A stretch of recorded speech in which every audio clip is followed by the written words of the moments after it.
샬롬. 우리는 늘 연약하고 부족하지만 우리를 향하신 하나님의 사랑은 식지 않습니다.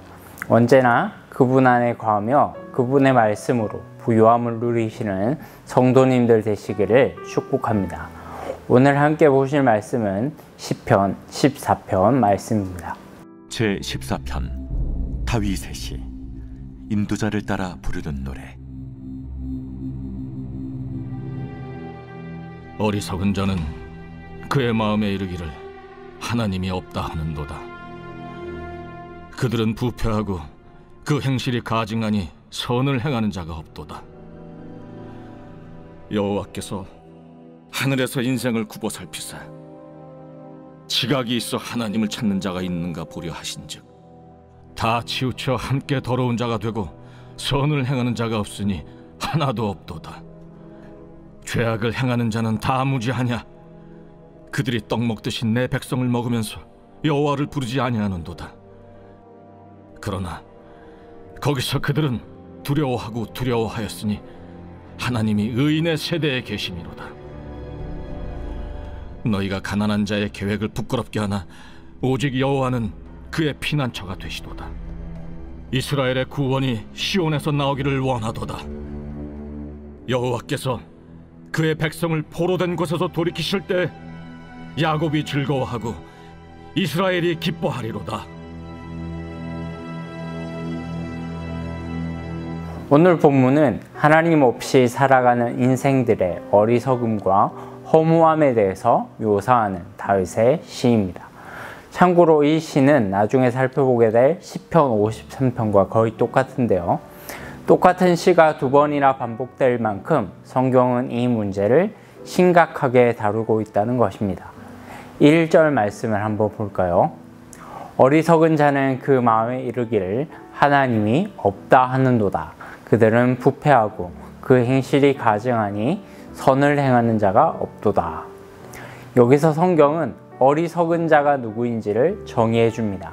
누가 어리석은 자입니까? 네, 마음으로 하나님은 없어 라고 외치는 자들이죠. 여기서 어리석은 자라고 쓰이는 히브리어 단어는 나발이라고 하는 단어인데요. 다윗과 연관된 한 인물이 생각나시는 분들이 있을 거예요. 네, 바로 사무엘상 25장에서 다윗을 돕기를 거절하고 다윗을 향하여 자기 주인의 집을 나간 개라고 하면서 모욕을 퍼부은 나발이라는 한 인물이 생각날 거예요. 그는 이름 그대로 어리석은 자였어요. 물론 실제로 그의 부모가 그 아들의 이름을 어리석은 자라고 지었을 리는 만무하겠죠.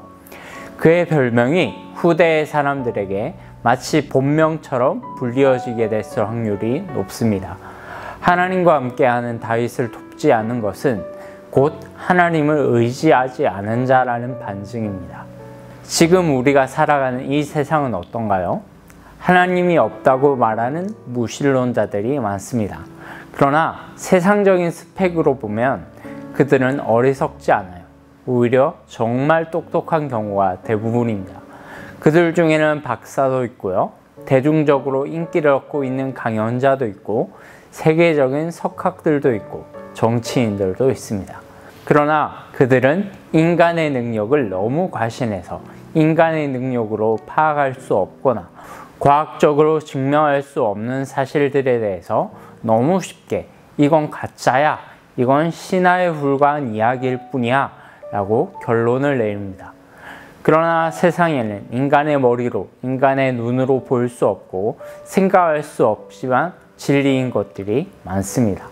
그 중에 가장 근본적인 진리가 바로 하나님께서 온 땅을 통치하시고 다스리시며 섭리하고 계신다는 사실입니다.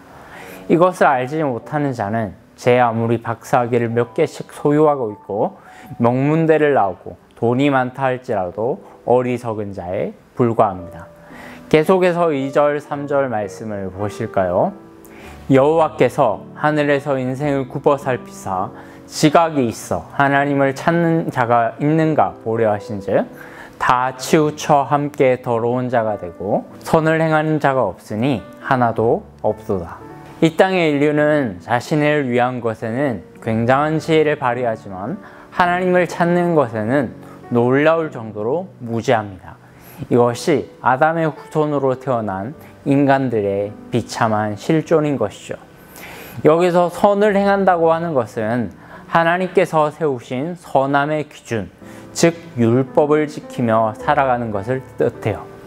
갈라디아서 3장 10절은 사람이 자기의 선함으로 구원을 받으려면 이 율법을 하나도 빠짐없이 매일 지켜야 한다고 말씀하고 있어요. 내 마음에 드는 율법 한두 개가 아니고 613가지나 되는 율법 전부를 포함하는 말입니다. 무엇보다 이들은 율법의 가장 핵심인 하나님 사랑과 이웃 사랑을 저버리는 자들이에요. 실제로 무신론자들을 포함해서 교회 안에 있지만 여전히 자신이 주인이 되어 살아가는 사람들은 그들 자신만 하나님을 모른다고 할 뿐 아니라 하나님을 믿는 백성들을 멸시하고 무시합니다. 4절 말씀 한번 보시겠습니다. 죄악을 행하는 자는 다 무지하냐? 그들이 떡 먹듯이 내 백성을 먹으면서 여호와를 부르지 아니하는도다.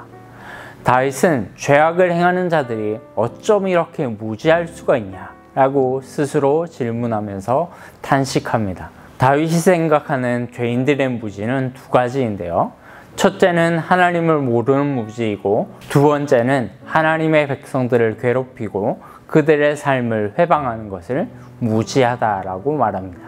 마치 떡을 먹듯이 너무나도 쉽게 하나님의 백성들을 괴롭히고 그러면서도 하나님을 찾지 않는다고 말하고 있어요. 여러분, 과연 이것이 이 세상에서 하나님을 의도적으로 거부하는 무신론자들에게만 해당될까요? 오늘날 한국 교회 안에는 이런 모습이 없습니까?